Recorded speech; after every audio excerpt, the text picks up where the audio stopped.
como parte de los proyectos realizados y como participante en los programas de extensionismo programados por la SADER en coordinación con el INIFAP. Participación en publicaciones. A la fecha cuenta con 25 artículos científicos publicados en revistas indizadas con circulación internacional, como primer autor o como autor por correspondencia, y en 3 artículos como coautor. Cuenta con numerosos artículos científicos y extensos publicados en congresos nacionales e internacionales. Actualmente trabaja en un proyecto de investigación que evalúa el efecto de una asociación gramínea leguminosa sobre la producción de carne de ganado en pastoreo en Pichucalco, Chiapas. Sin más preámbulo y nada, doctor Bolaños, tiene usted los micrófonos. Gracias. No, pues gracias a ti, médico. No sé si me escuchan bien. Sí. Sí, se escucha clarito, okay. Doctor. Ok, qué bueno. Miren, pues antes de iniciar esta plática, quiero agradecer sobre todo a la universidad, a la UPC, a la Universidad Popular de la Chontalpa por la invitación, y muy en particular al médico Isidro López Noverola, quien me hizo la invitación directamente. También quiero agradecer a todos los que están con nosotros ahorita conectados esta tarde. Espero no cansarlos. Es más que todo la presentación de un libro digital, es un libro digital, que se editó apenas ahorita en diciembre de 2020, y es un libro dirigido principalmente para técnicos y para productores.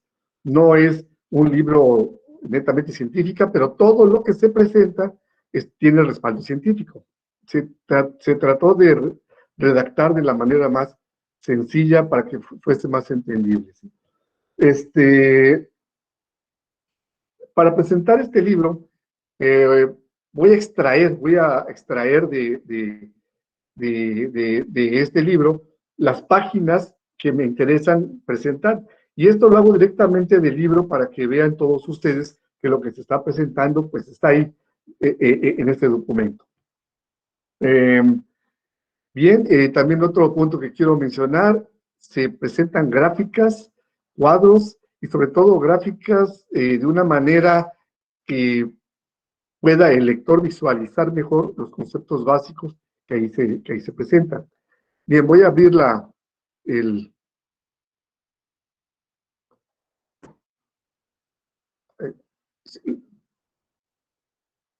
¿Sí lo ven? No, doctor, todavía no se ve. A ver, no se ve, hay que presentarlo. A ver, permítanme un poquitito, ¿sí? No sé qué está pasando.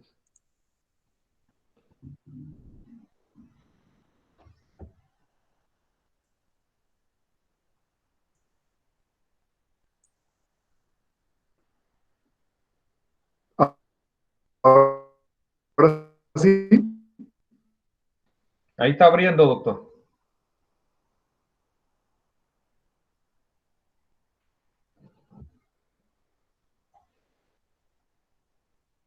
Ahora sí se ve, doctor Bolaños. Bueno, yo creo que voy a tener que cerrar mi cámara para que no se alente esto demasiado. A ver. Ok, bueno.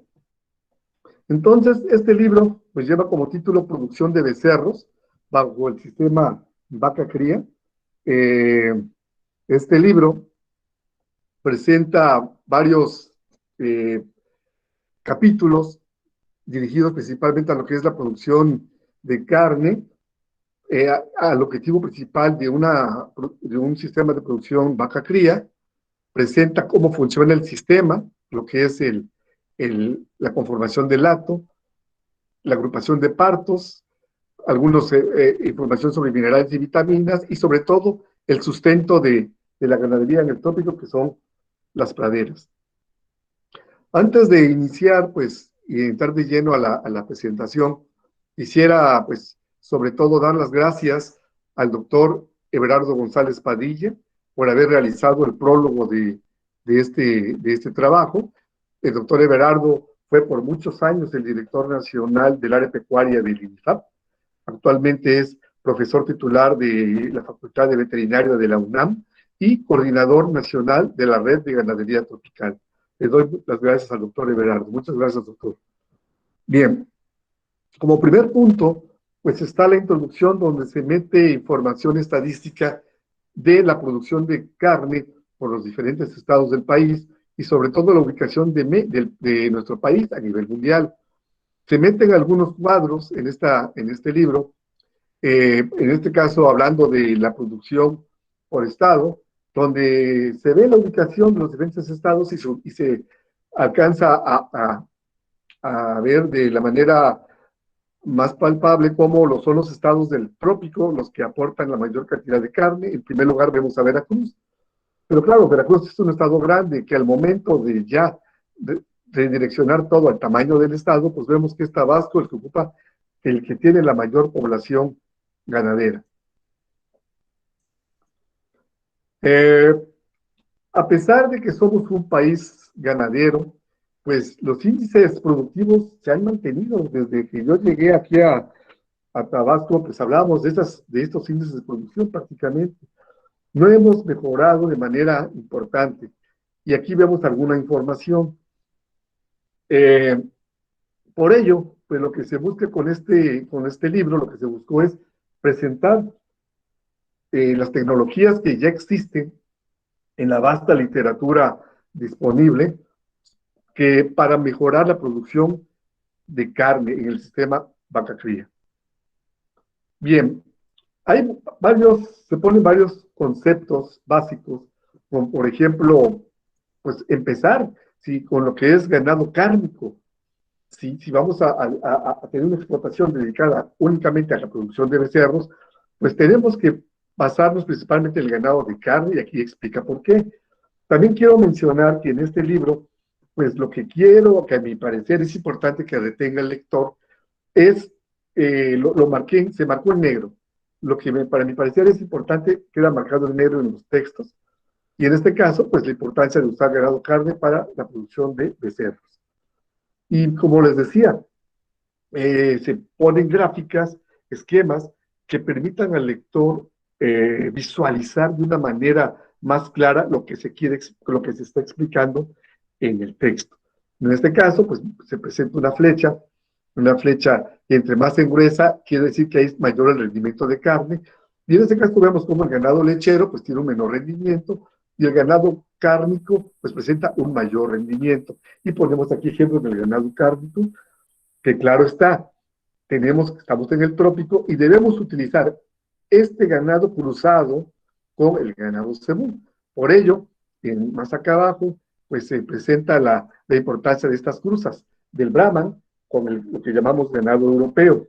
En este caso, cuando tienen la proporción de 3/8 del cebú con 5/8 del ganado europeo, pues estamos hablando de ganado sintético, ¿sí? Y que ya por los criadores, pues son reconocidos como razas, ¿no? Razas sintéticas. Pero bien, ¿cuál es el objetivo de un sistema de producción? De un sistema de producción de carne, el sistema vaca cría. Es producir la mayor cantidad de becerros. Aquí me faltó poner por año. Y en la literatura, si ustedes se dirigen a la literatura, pues siempre van a ver que hay que producir un becerro por vaca por año. No es fácil. Si queremos ser incluso más exactos, pues hay que hablar de un becerro por hectárea, y cuando hablamos de un becerro por hectárea por año, ya estamos metiendo la eficiencia del uso del rancho en su totalidad. Bien, no es fácil que la vaca pueda producir un becerro por vaca por año, y por lo mismo se presenta en digamos, en este libro, pues, a entender el sistema de producción, porque para poder modificar el sistema, pues tenemos que saber cómo funciona, si no, no lo podemos modificar. Y aquí el sistema vaca cría, pues vemos que está conformado en primer lugar por la fábrica, que es la vaca. La vaca tiene el difícil compromiso o la difícil tarea de tener que producir un becerro por año para que pueda ser rentable este sistema. Y en esta parte, pues en este esquema, se presenta el por qué no es fácil llegar a producir un becerro por año. No es imposible, se logra, pero desafortunadamente no es la totalidad de las vacas. Aquí vemos con este esquema cómo la mayor parte del año, pues la vaca permanece gestante. Hablamos de un promedio de 280 días. Si a 365 días le quitamos los 280 días, pues vamos a ver que solamente a la vaca le quedan alrededor de 80 días.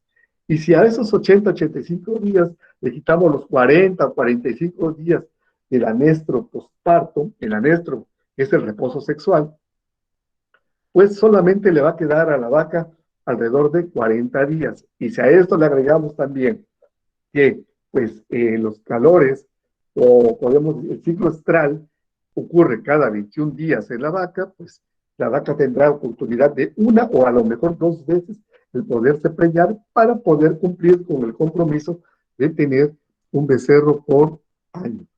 Y bien, y esto es en las mejores condiciones, porque cuando no se maneja bien el ganado, sobre todo la vaca y la alimentación, pues no vamos a hablar de 40, 50 días que digan esto, hablamos de 90 días o hablamos de 5 meses, ¿no? Y todo se cae en la rentabilidad al suelo. Bien.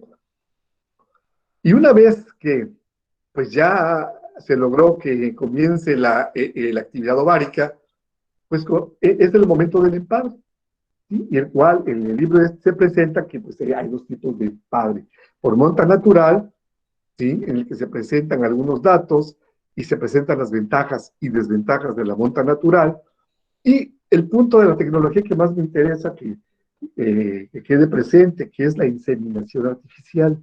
La inseminación artificial ayuda bastante a tener ganado homogéneo y más cuando estamos hablando de inseminación artificial a tiempo fijo.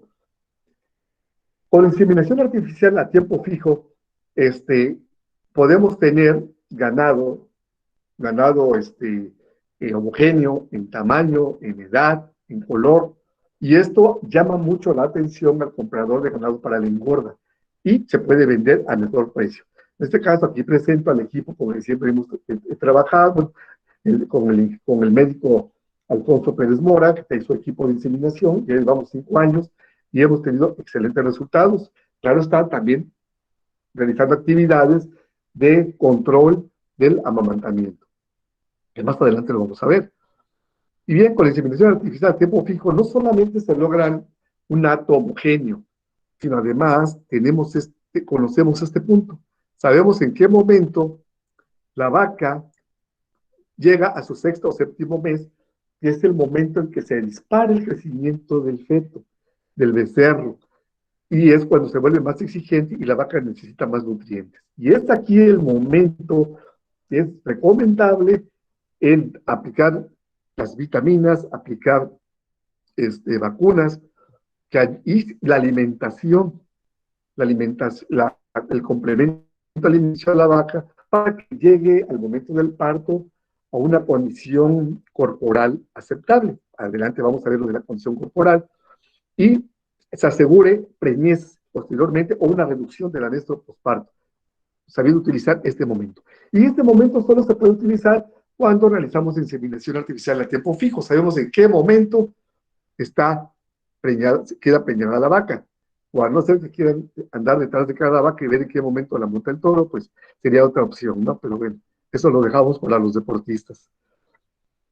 Bien, en este caso también se muestra, pues, el punto, lo que es la condición corporal, que es un factor, que es otra de las tecnologías importantes, el saber determinar la condición corporal de la vaca, es uno de los factores muy correlacionado con la preñez o con el anestro postparto. En este caso, se meten también gráficas donde se muestra el momento óptico de cuál es la condición que debe tener la vaca al momento del empadre o al momento del parto. ¿De acuerdo? Y bajo la escala de 1 a 5. En este caso, yo estoy más familiarizado con la escala del 1 a 5 porque también está la escala del 1 al 10.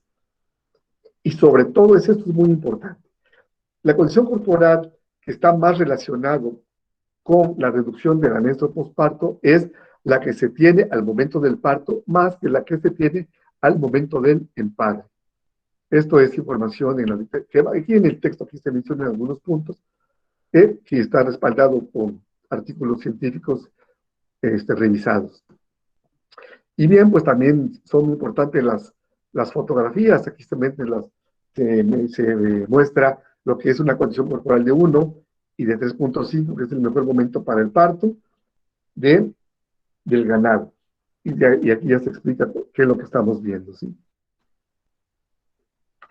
Pero también no solamente es la condición corporal, hay otro factor bien importante que está relacionado con el anexo posparto y es el amamantamiento, ¿de acuerdo? El que se permanezca siempre el becerro con la vaca induce a que, perdón, voy a darle mejor presentación, induce a que la vaca tarde más en preñarse. Y hay diferentes técnicas, esto es otra de las tecnologías. En mi caso, yo he estado muy familiarizado, he trabajado por muchos años con el amamantamiento restringido, que es dar de beber a los becerros unos 30 minutos en la mañana y unos 30 minutos en la tarde. Y si queremos que haya una mayor efectividad, en el momento que está el protocolo de inseminación, que dura 10 días, esos 10 días solo se les dará amamantamiento en las mañanas.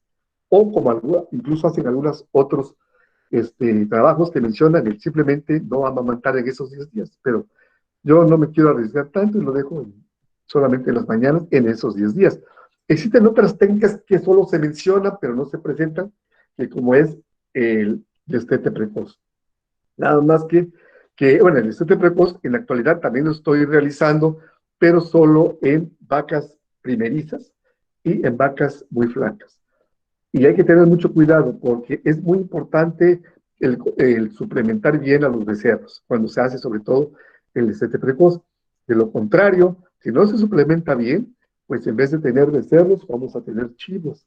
Así que mejor, si no no se quieren arriesgar, pues mejor no se arriesguen. En fin, se presentan cuadros también sobre los factores de riesgo del anexo posparto. Aquí se presentan cuadros de esos factores y entramos también al otro punto que es el becerro. El becerro, que es lo que estamos buscando mejorar en su producción, en la producción de carne. El cuidado del becerro no es cuando ya se tiene, sino empieza desde que está en el útero de la madre.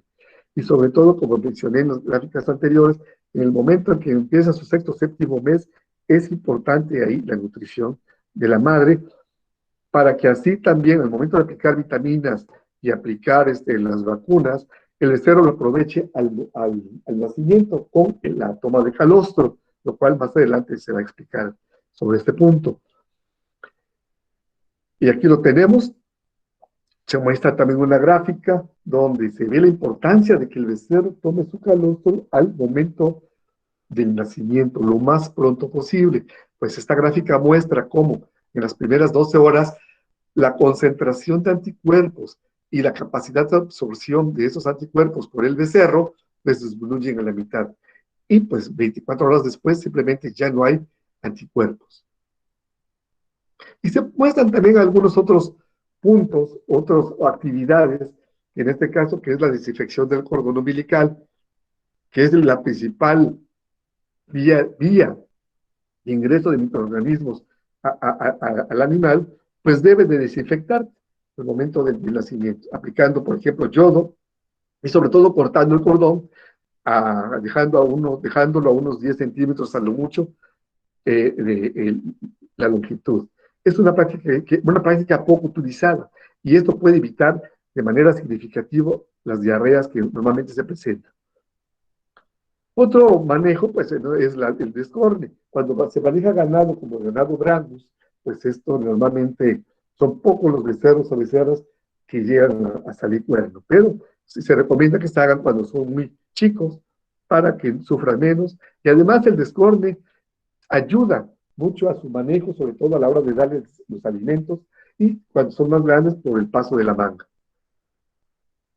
Y aquí viene algo bien importante desde mi punto de vista, que es el índice de consumo, el aprovechar el potencial de crecimiento de los becerros cárnicos.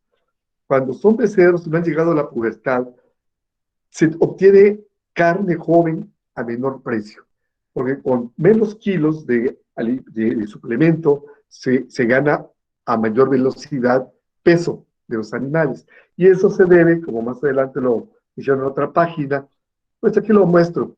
Aquí estoy mostrando,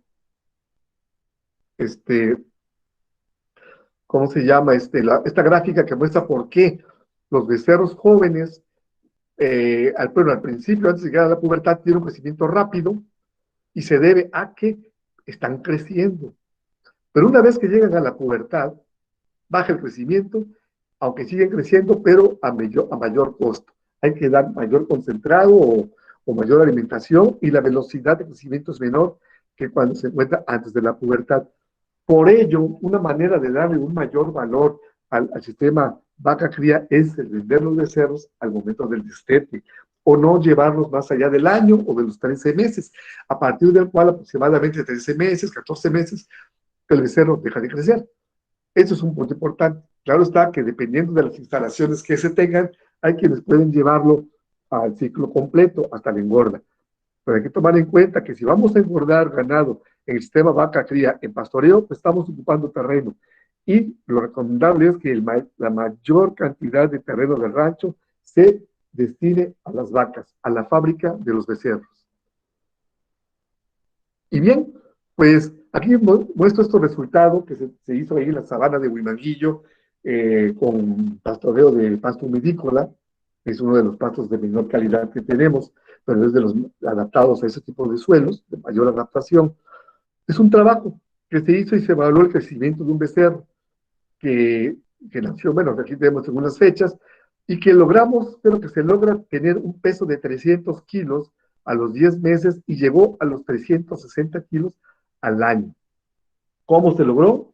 Sencillamente, desde que el becerro está en el útero de la madre, se espera a que nazca. Desde que está en el útero de la madre, con el manejo de la madre, posteriormente, antes de que pase al amamantamiento restringido, sí, también se le da su suplemento alimenticio mediante el sistema del creep feeding, y lo vamos a ver más adelante, porque está dado de la madre, y posteriormente, ya durante el amamantamiento, pues es su concentración, su suplemento al 1% de su peso, después de los 108 meses al 1.5% máximo de su peso vivo, y se logran esos pesos hablando de ganado cárnico bien manejado en un rancho desde la madre. Otro punto, otro elemento del hato, es la hembra de reemplazo. Las hembras de reemplazo, como en una primera instancia el ganadero no le ve futuro, bueno, no es que no le vea futuro, sino no le ve una importancia a corto plazo, puesto que va a esperar 2 o 3 años o más para que pueda ser preñada, pues lo mandan normalmente a potreos no muy buenos que digamos, para dedicarle más a sus becerros y a las vacas en producción. Pero los temas de reemplazo son un punto muy importante, sobre todo para lograr que logren preñarse a corta edad. Pues yo estoy convencido, realmente ya con estos años que llevo en la ganadería, llevo 17 años en la vida privada como dedicándome a la ganadería, que el sistema vaca-cría, su rentabilidad pues reposa en la velocidad de reproducción. ¿A qué me refiero con ello? A que las hembras se preñen a menor edad, es decir, que se acorte el anestro prepuberal, el anestro antes de la pubertad, y que se acorte el anestro posteriormente al parto, el anestro posparto. Acortando estos dos anestros, se aumenta la velocidad de reproducción y es un punto muy, muy, muy importante para hacer rentable el sistema. Claro, está evitando el menor número de becerros en la mortandad. Y aquí vemos el creep feeding. Simplemente consiste en que en el rancho se pone una pequeña parcela encerrada, una puerta muy bajita donde solamente puedan pasar los becerros para que las vacas no puedan entrar. Y aquí vemos los becerros comiendo y las vacas dando vueltas nada más, sin poder entrar a consumir el alimento que se le da a los becerros. Y esto lo hacemos con las vacas, con los becerros, ya sea de reemplazo o no, con los becerros, antes de que pasen a lo que es al amamantamiento restringido. Y viene un punto muy importante, que es la agrupación de partos. Y vean, no estoy poniendo agrupación de empadres, hablo de agrupación de partos. ¿Por qué? Porque finalmente cuando hablamos de agrupar empadres, es porque estamos pensando en una época de partos, de pariciones, y en este caso, pues vámonos directo a poner agrupación de partos, y en este caso muestra un esquema que se está llevando hoy en el rancho, en que las pariciones se tienen en los meses más salubres. En mi caso, yo escogí los meses más salubres para las pariciones, son los meses de marzo, abril y mayo, y los empadres vienen siendo a mediados de mayo a mediados de agosto. Y aquí se explica, y obviamente en el texto, en el libro, se explica cuáles son los pasos a seguir para realizar la agrupación de partos. Es una manera ordenada de conducir la reproducción. Y no solamente se consigue ordenarse, sino además se pueden repartir mejor las tareas o las actividades propias del rancho. Habrá una época para poner atención a los nacimientos, una época para poner atención a arreglar potreros, otra época para las vacas, etc.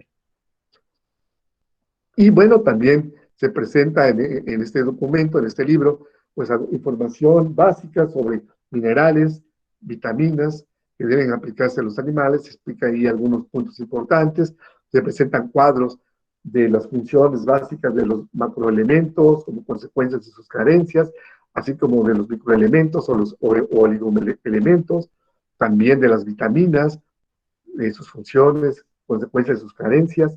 Son cuadros, estoy presentándole páginas salteadas. Y sobre todo, cuáles son los factores que influyen en la composición mineral y vitamínica de los pastos. Por eso en cada rancho es diferente la situación de la calidad de los pastos. Influye el suelo, si se fertiliza o no, el tipo de especie, edad, etc. Aquí en el texto se explica cómo funcionan esas interacciones. Y un punto importante, bueno, este cuadro se me hizo muy interesante, en el que vemos, por ejemplo, los macroelementos, microelementos y vitaminas, cuáles son las necesidades del becerro y cuánto aporta la leche de la madre de estos elementos. Y pues hacen el balance de si es suficiente o si es deficiente. Es interesante y aquí son tips que tenemos para saber qué dar o no dar al becerro. Y bien, llegamos al capítulo final, que es la pradera, que es la fuente importante de alimento del ganado en el trópico. Además que en el trópico tenemos praderas permanentes todo el año, y hablo de trópico húmedo, porque el trópico seco también tiene sus carencias. Pero sin embargo, que quede muy bien clarito que pues los pastos en las zonas tropicales son de bajo contenido de proteína. No todo lo que brilla es oro, ¿no? No es todo verde, pero la calidad normalmente es baja y siempre anda alrededor de, cuando está mal manejado, no llegamos ni a 4% de proteína, y para el buen funcionamiento del rumen se dice que debe de andar en el 7%. Pero en fin, ¿cuál es la manera en que puedo mejorar entonces el contenido de proteína de la pradera? En general, yo lo reduzco a 3 puntos. Hay más, pero los principales a mi gusto son estos. Hay 3 puntos que debemos de considerar para mejorar la calidad, que es el pastoreo adecuado, el establecimiento de asociaciones de amina leguminosa y la fertilización con nitrógeno. Y en este libro, claro, explica qué es pastoreo adecuado. Porque cuando digo un pastoreo adecuado, pues digo mucho y al mismo tiempo no digo nada. Pues aquí en este libro pues, se puede explicar pues, pastoreo adecuado. En general, habla del equilibrio de la producción de forraje con el consumo por el animal. Habla de la importancia de las cargas animal y del tiempo de reposo de los pastos. Y presenta gráficas como esta, donde pues vemos que cuando se aumenta la carga, pues se va aumentando la ganancia por hectárea, porque va aumentando el número de animales, ¿verdad? Pero finalmente hay un punto en que cae porque ya es reducido el consumo. Pues si evitamos el sobrepastoreo, acá es el sobrepastoreo del lado derecho, o el subpastoreo del lado izquierdo, tenemos una carga idónea. Esto a mí quizás ya no me preocupa mucho con respecto a los ganaderos, porque ellos tienen bien claro en su rancho cuál es el número de animales que les soporta su potrero, por cuánto tiempo. Ya si lo sobrepastorean es porque pues tuvieron que hacerlo, pero ellos saben bien cuántos animales puede soportar su rancho. Lo que sí es importante saber cuál es el periodo de descanso, que es parte del manejo adecuado. Y para tener momentos de descanso, más adelante voy a mostrar cuáles son, tenemos que hacer división de potreros, hacer pastoreo rotacional. Y también yo sé que no hay rancho que no haga pastoreo rotacional. Es muy raro de hablar de un rancho que no tenga división de potreros. Lo importante es saber cuánto tiempo se le va a dar de descanso a cada potrero. Aquí muestro un ejemplo de lo que es la rotación. Y un punto, entre más divisiones haya, es mejor el uso del pasto por los animales. Me podrán decir, pero es que sale caro tantas divisiones. Está la tecnología también, otra de las tecnologías que es el cerco eléctrico. Y sinceramente el cerco eléctrico es muy económico y es muy útil su aplicación. También en trabajos que se realizaron en la sabana de Huimanguillo, pues se evaluaron los tiempos de reposo y vimos que el mejor tiempo de reposo para los pastos rastreros pues son de 25 días, por ejemplo, en la época de lluvias, el norte sube y en la época seca sube. Lo mismo pasa con los abacollados y con el pasto de corte. En este caso, como fue un trabajo realizado en la sabana, me corté con el apoyo de esta información del ingeniero Lorenzo Granados, del pasto de Taiwán, porque el pasto de Taiwán pues, no crece en la sabana.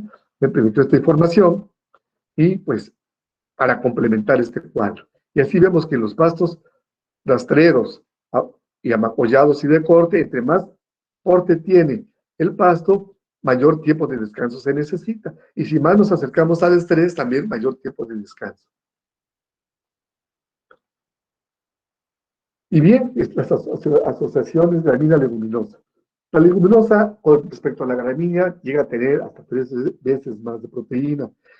Aquí la cuestión es que hace falta más estudiar la asociación, sobre todo cuando se usa en pastoreo, porque su permanencia es difícil. Podemos hablar de 2, 3 años, no más. Bueno, y va a depender también de cómo se maneje. Pero la leguminosa es más sensible que la gramínea del pastoreo y muchas veces es mayormente consumida por el animal. Pero lo importante es que la leguminosa aporta mucho más proteína que la gramínea y se debe sobre todo a la fijación de nitrógeno de estas rueditas que ven aquí, que son los nódulos. Esta foto se tomó gracias a la ayuda de una cámara con estetoscopio integrado, y esa es la raíz del Stylosantes guianensis. Y estas bolitas son las encargadas de fijar nitrógeno y no llegan, incluso estas bolitas se pueden meter entre las uñas. Este es un agrandó 6 veces el tamaño para que pueda ser apreciado. Y gracias a ello, las leguminosas, pues al estar junto a una gramínea, transfiere el nitrógeno fijado y se mejora también la calidad o la concentración de proteína de la gramínea. Y aquí se presenta. Aquí les presento, pues aquí son estudiantes que estuvieron trabajando con nosotros ahí en el programa de forrajes, que son egresados ahí de la Universidad Popular de la Chontalpa, desde la licenciatura hicieron la tesis con nosotros.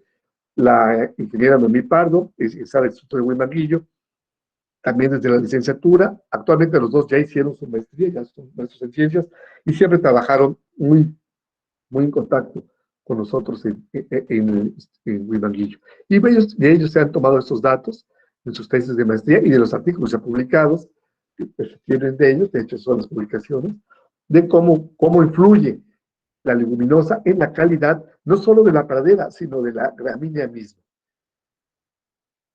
Es un ejemplo de una asociación, Stylosantes guianensis humidícola, y el Arachis pintoi humidícola, o el cacahuatillo, conocido.